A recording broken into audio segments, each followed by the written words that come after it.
За энэ хуулийн төслийн үйлчлэлд хамаарах саяны уншиж танилцуулсан компаниудынхаа жагсаалтыг нэг бичгээр хургуулад өгөөч.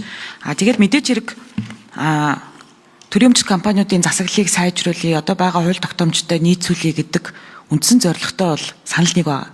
Гэхдээ одоо гарч болзошгүй асуудлуудыг бид нар бүгдээрээ маш нарийн тооцоолж хийж бас явах хэрэгтэй.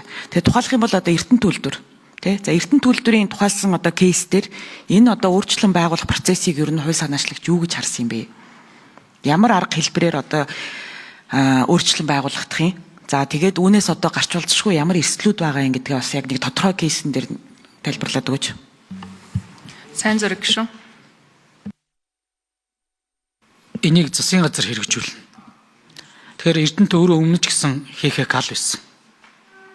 За мэдээж энд Эрдэнэтийн 49%-ийг Орос улбаны улсын талаас шилжүүлж авах процесстэй холбоотой хуулийн маргаан гараа явж байгаа.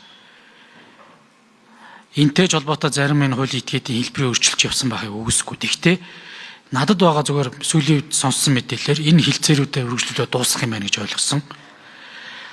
Энэ одоо юу гэдэг нэгэнт энийг төрд бүхэлдэн 100% аавна гэдэг шийдсэн шүү дээ. Харин тэр компани оруулсан гэдэг юм уу? Тэр тооцооны их асуудал шийдэх явах хэрэгтэй. Энэ Эрдэнэтийг харин хуулийн этгээдийн засаглалын хувьд яг зөв байлгах, нээлттэй байлгах, сонгон шалгууртай мэрэгжлийн баг удирдах, илүү их өргөөж нь үндэсний одоо баялагын сангаар байт юм уу төсөөрөө дамжуулаад төсвийн бодлоготой уялдуулаад явах залруу бид нар чиглүүлэх ёстой. Тэгээ яг зүгээр нэг зүйлийг одоо бас эцэст нь хэлмээр байгаа. Зүгээр маш олон жилийн төрийн эмчийн реформыг хийнэ л гэсэн. Тэгээ би одоо яг өөрөө Сайн зураг гишүүнд 1 минут. Итгэл бол байна.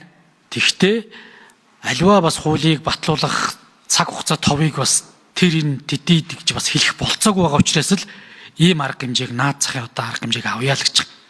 Тэгэхээр энэ бол өөрөөр нийтийн өмчийн хуулийн маш том асуудлуудыг бид нар ойлголцол консенсус төрөх ёстой. Төрийн бол орон нутгийн өмчийн хууль дээр ч гэсэн консенсус төрөх маш олон асуудлууд байгаа. Тэгэхээр энэ хуулиудыг батлахын төлөө явна. Энэ хуулийг одоо би хилцүүлж байгаагаараа энэ хуулийг зогсоох гэдэг зүйл байхгүй.